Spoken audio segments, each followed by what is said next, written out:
لو انتي وانت هنا في كندا وبتفكروا في تعليم ولادكم، اكيد سمعتوا عن برنامج الاي بي بروجرام او الانترناشونال بكالوريا. هل هو فعلا يستاهل؟ هل هو احسن من المناهج التانية؟ وليه الطلاب اللي بيقدموا عليه كل سنة بيزيدوا؟ في اكتر من 377 مدرسة بتقدم برنامج الاي بي في كندا. 70% من طلاب اللي بيدرسوا IB بيتقبلوا في أفضل الجامعات عالميا. فهل ده فعلا مستقبل ولادنا؟ ده هيكون موضوع حلقتنا النهاردة.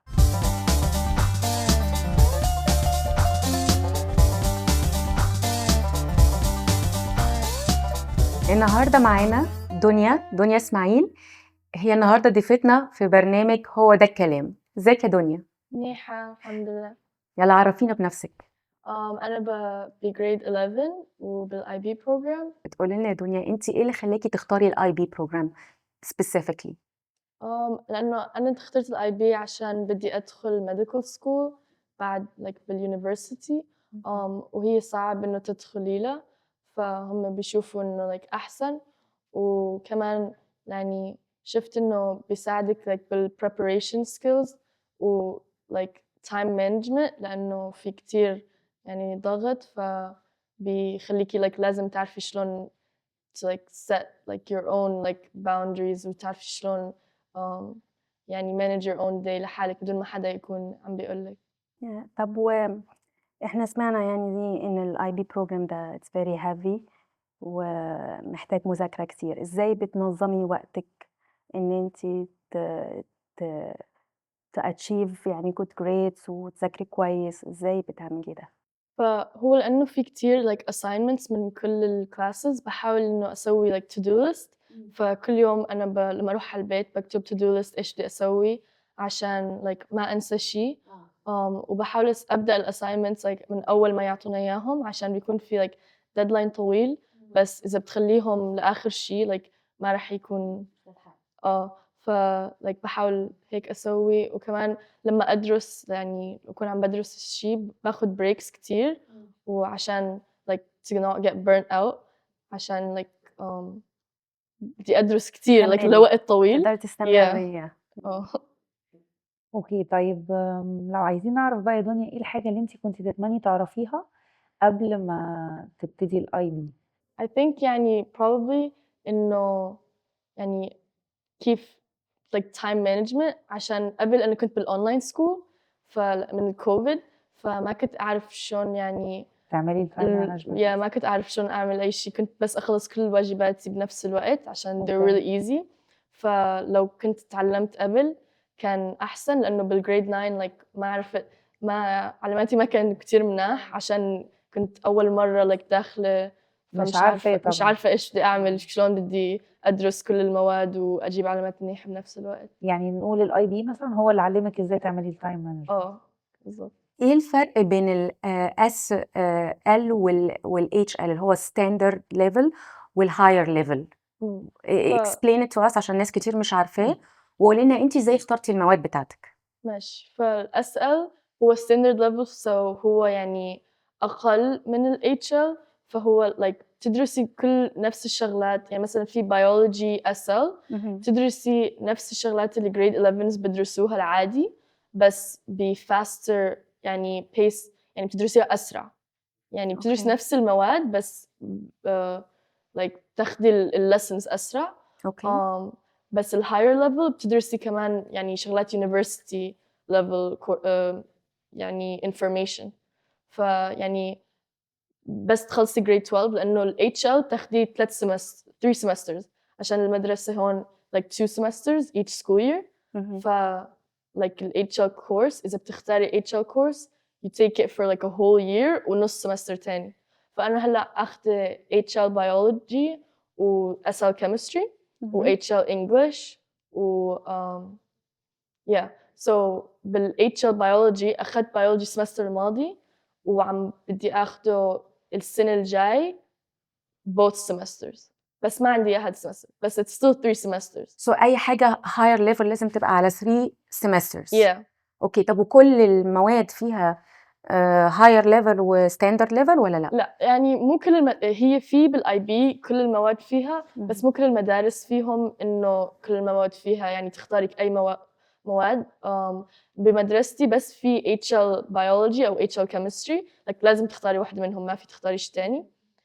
وكمان في اذا بتختاري HL biology بدك تسوي SL chemistry او SL physics. يعني هي مادة واحدة في السمستر بتختاريها higher level والباقي standard. لا في يعني واحدة من الساينسز، لأنه في 3 sciences biology chemistry physics. اوكي فواحدة منهم لازم تكون HL. اوكي وبعدين الثانية بتختاري انت بس تاخذي 2 sciences out of the 3، فالثانية بتكون SL. فعشان هيك فأنا السمستر الماضي كان عندي HL biology وكمان SL chemistry. اوكي وهلا عندي HL English وكمان في business HL، عشان لازم تاخدي business HL أو history HL، عشان when you apply to universities لازم يكون عندك course that's like not science related or math أو هاي شغلات، فبتكون بتحطي البزنس أو الهيستوري. فكمان لازم تاخدي 3 semesters، بس بيكون grade 12 وبيكون كمان like university course. طب ازاي بيتم تحويل الدرجات بتاعة الاي بي بروجرام دي لدخول الجامعة؟ So أنا بعرف إنه الدرجات هي بتكون من 1 ل7 بالاي بي، مو مثل من 100 بالأونتاريو. It's not out of 100% out of 7. بس الuniversities لأنه الاي بي it's like worldwide، فهم بيعرفوا في section إنه تحطي اي بي grades. So you can just put الأرقام، يعني إيش أنتي أخدتي، أو في conversions that they have where it's like a 7 هي من 97 ل 100. فإذا أنتِ أخدتِ 7 in a course في 7 minus 7 و 7 plus، فال7 minus بيكون 97، 7 بيكون 98 و 7 plus 99 100. طب يعني طب مثلا بتاخد كام مثلا roughly من الاي بي بروجرام؟ مثلا انت عايزة تخشي ميديكال، اوكي ده يعني الاي بي بروجرام محتاجة تاخدي فيه كام عشان تخشي فأنا في program specifically أنا اللي بدي أدخل فيه هو بأيرلند اسمه medical gateway or something لا مش medical gateway، بس هو bridge يعني بأيرلند. بس بتقدري ترجعي لهون تسوي residency. بس for IB بدك 36 out of 45، لأنه هم مو it's out of 7. they add up كل subjects. مثلا إذا أخدتي 6 بالchemistry 5 بالbiology وكل subjects they add them up، وإذا أخدتي 7 بكلهم then it becomes 45. بس أنتي لازم يكون عندك minimum 36 yes at least 36 عشان تدخلي. وبعدين في مثلا ال HL biology بيقولوا minimum you have to have a 4. a 4 بيكون يعني مثلا حوالين ال low 80s، يعني من 80 ل 85. طيب هل صحيح يا دنيا ان الطلبة اللي بيكونوا دخلوا خدوا اي بي بروجرام، هل مدة الدراسة في الجامعة بتكون أقصر للطلبة اللي معاهم اي بي؟ ففي جامعات مثل ماكماستر بعرف إنه لما تروحي إذا مثلا you're applying to health sciences وأخدتي HL biology تاخدي first year credits off، عشان إذا أخدتي البيولوجي، عشان مو كنت عم بقول HL biology بتاخدي university level information. فهم نفس الشيء اللي بيدرسوه first year. So بس it doesn't affect يعني لما أنت you apply. هاي لما you apply they don't care إنه أنت you do IB or not. بعد لما you get accepted بعدين they take off the credits. طيب أنت قلتي ماكماستر مخصوص يعني specifically علشان هم كل جامعة بتختلف ولا بس؟ كل جامعة بتختلف. رحت أنا على اليونيفرسيتي فير قبل كم شهر وسألت، يعني I think University of Toronto ما عندهم بس it's also specific programs. يعني ماكماستر مو كل البروجرامز بياخدوا الاي بي إنه تقدري تاخدي يعني تشيلي كورس من عندك. بس بعرف إنه life sciences و health sciences بيشيلوا، عشان هذا that's the one I want to apply to. بس يعني مو كل الجامعات وكمان مش زي بعض. يعني لازم يسألوا في الأول اللي عامل حساب إنه هو يخش جامعة معينة، لازم يعرف في الأول إذا كان دي بتفرق. وهو الاي بي أصلا أحسن إذا أنت بدك تدخلي جامعة برا البلد مو جوا البلد، عشان بكندا specifically ما بيهتموا إذا أنت سويتي اي بي أو لا، بيشوفوا بس الجريدز تبعونك.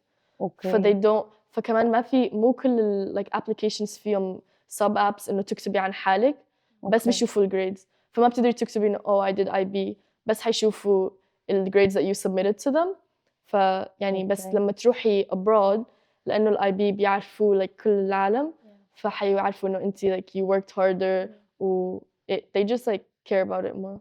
So Canada they don't consider ال IB قوي as يعني Yeah يعني privilege يعني. يعني إذا أنت من كندا بس في يعني في still privileges إنه you get your first year credits off بس لما you're applying like it's not that much of a difference يعني إنه you're not gonna في ناس بيقولوا إنه you get like a higher acceptance rate بس that's not really true. طب في ناس كتير بتذاكر جامد وكده يعني بيخشوا الجامعة وبعدين بيدروب اوت. تفتكري ان الاي بي ده بيأهلك ان انت تذاكري كويس يعني تقدري تستمري في الجامعة وتكملي ولا مش فارقة يعني؟ أنا أصلاً يعني السمستر الماضي كان عندي كتير courses يعني كان عندي physics, chemistry, biology, math وbusiness فكنت عم بفكر to drop out من ال IB لأنه كان كتير علي بس يعني في ناس كتير بتعمل كده على فكرة. في ناس كتير بيروحوا جريد 9 و10 وبعدين usually الناس على جريد 11 بيطلعوا بيخافوا. لأنه هو كمان تاخدي أنت grade 11 math بجريد 10 لما تطلعي من ال IB ترجعي بتاخديه بجريد 11 فعلامتك بتكون أعلى فبتكوني عايدة كل شيء سويتيه بس شو كنت عم بقول فأنا I was gonna drop out بس كنت عم بفكر يعني إنه لما أروح على الجامعة حيكون نفس ال workload اللي في ال IB فإذا أنا ما رح أقدر أسويه هلأ شلون بدي أقدر أسويه بعدين صح. I definitely think إنه it helps you يعني get used to ال workload عشان الناس دايما بيقولوا إنه يعني ال university is so different من لما تروح على الهاي سكول عشان ال assignments so much more وما في أستاذ يكون فوق راسك طول الوقت إنه يقول لك oh this is due يعني 2 days هاي لازم تعرفي إمتى تسوي independent. exactly ولا في parent ما انتوا بتسافروا برا ومحدش بقى هيعرف يوصل لكم. exactly. طب كان في حاجة تانية كده اللي هو الشزام بروجرام والكلام ده ايه دوت ما تكلمين عنه؟ ففي شزم بروجرام في شزم هيلث كير في athletics وفي computer engineering kind of basically شزم يعني you do more like activities مو مثل الاي بي يعني انه كله like دراسة تقدري تسوي شزم والاي بي مع بعض. اوكي يعني that's an extra course ولا ايه انا مش يعني فاهمة. مو it's not course it's like events مثلا بيسووا CPR training فأنتِ ما بتروحي على المدرسة يوم بتسوي CPR training you get CPR certified وبعدين مثلا they do trips to universities وبعدين بتشوفي like الناس هيك مثلا إذا أنتِ سويتي شي اسمه health care بيسووا trips على اليونيفرسيتي ويشوفوا like ال health care side وشلون بيسووا like how they study and stuff like that. بس إيه البنفيت بتاعها دي؟ هاي كمان يعني بتفرجي للجامعات إنه لأنه you don't have to pay يعني أنا ما دخلت الشزم كورس عشان كان لازم أخذ grade 11 healthcare بس أخذت grade 10 healthcare بالغلط فما دخلته بس basically like if you want to do a CPR course it's free أنا ما قدرت أدخله فسويت CPR course لحالي like برا المدرسة ف I had to pay like $60 or something بس يعني it's free you learn يعني شغلات يعني hands on أكثر فتبقى حلوة لو ما تتعلمي CPR تبقى كويسة وكمان تقدري تحطيها for like jobs الميديكال والكلام ده يعني بتبقى حاجات more specific related للجامعة أكتر. اوكي. طب وإيه الفرق ما بين البيبر 1 وبيبر 2 في الإكزام؟ فالبيبر 1 يعني it's like usually shorter وفي multiple choice اللي يعني أكتر من جواب تقدري تختاريه وبيكونوا like mostly multiple choice وبعدين في الأسئلة التانية بيكونوا database so يعني مثلا بالبيولوجي بيكون مثلا بيحطوا لك جراف وبيقولوا لك وين الجراف يعني بتطلع أو بتنزل بس بتكون لسه biology related يعني بتحكي على الفيروس أو البكتيريا or something like that. فهي paper 1. paper 2 it's like long answer questions يعني بيكون essay لازم تكتبي essay. Usually بالbiology والchemistry it's different than like math obviously لأنه بتكتبي أكتر. فالbiology والchemistry paper 1 is like multiple choice database. paper 2 extended اسمها هي extended essay or long response. بالmath الpaper 1 ما بيكون عندك calculator فما بتقدري تستعملي calculator لازم يعني mental math. بالpaper 2 عندك الكالكوليتر بس كمان البيبر 2 أصعب بتكون عشان like عندك الكالكوليتر فالأسئلة حتكون أصعب فالبيبر 2 بتكون أطول. فكمان يعني مثلا لما تاخدي الامتحان ما بيعطوكي البيبر 1 والبيبر 2 بنفس الوقت. لازم بيعطوكي بيبر 1 أول شيء، وبس تخلصيها there's like a certain time limit like 25 minutes تخلصيها بترجعيها وبعدين بيعطوكي بيبر 2. طب انتي في المدرسة كان في ناس بتساعدك ان انتي تختاري المواد دي ولا انتي بتختاريها ازاي؟ في عنا presentation أول like هلأ كان عنا presentation actually a couple weeks ago like اسمه option sheet presentation. فبيفرجوكي إيش الأوبشنز اللي عندك تاخديها بالآي بي. بمدرستي specifically ما في كتير عنا options. فما في يعني كتير إنه لازم تفكري بإيش لازم تاخدي. يعني عندك two choices، يعني مثلا عندك biology أو chemistry لازم تختاري واحدة منهم. ما بتقدري تاخدي شيء تاني. وما في electives like ما يعني في people بيقدروا ياخدوا art or حتى في أول سنة؟ أول grade 11 لا grade 9 grade 9 كان في grade 9 electives في electives لأنه لازم تاخدي a type of art بالgrade 9 ف like you have to have an elective. بالgrade 10 كمان في elective بس واحدة. فأنا أخذت psychology. بس كان بدي أخذ like outdoor education course بالgrade 11 ما بتقدري تاخديه. فبس أنا بحب الآي بي عشان like it tells you exactly إيش لازم تسوي. أنا ما بحب كتير يعني يكون عندي choice. في دايركشن اكتر من عندهم مش بيحيروكي يعني. فهم بيقولوا لي مثلا لازم تاخدي، كل الناس اخذين English higher level في مدرستي like ما في English تاني، ما في تاخدي standard level English. so like that. بس في White Oaks like عندهم options اكتر، فبتقدري تاخدي like more different courses بالhigher level و standard level. ميرسي خالص يا دنيا ليكي، وميرسي على كل المعلومات اللي عملتيها شير معانا النهارده ومع كل الطلبه اللي interested في الاي بي. ميرسي خالص. شكرا ليكي. ميرسي.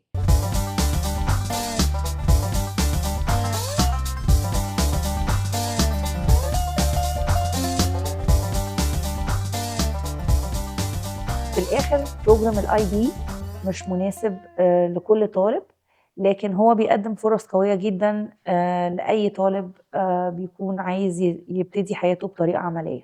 وفي إحصائيات بتقول إن 90% من طلاب الآي بي حسوا إن البرنامج ده ساعدهم إن هم يخشوا الجامعات بتاعتهم ويستمروا فيها ويحققوا نجاح كبير، وده رقم مش قليل. فلو بتفكروا في مستقبل أولادكم التعليمي قولوا لنا لو هتدخل ابنك أو بنتك بروجرام الآي بي، وبليز شاركونا بتجاربكم الشخصية.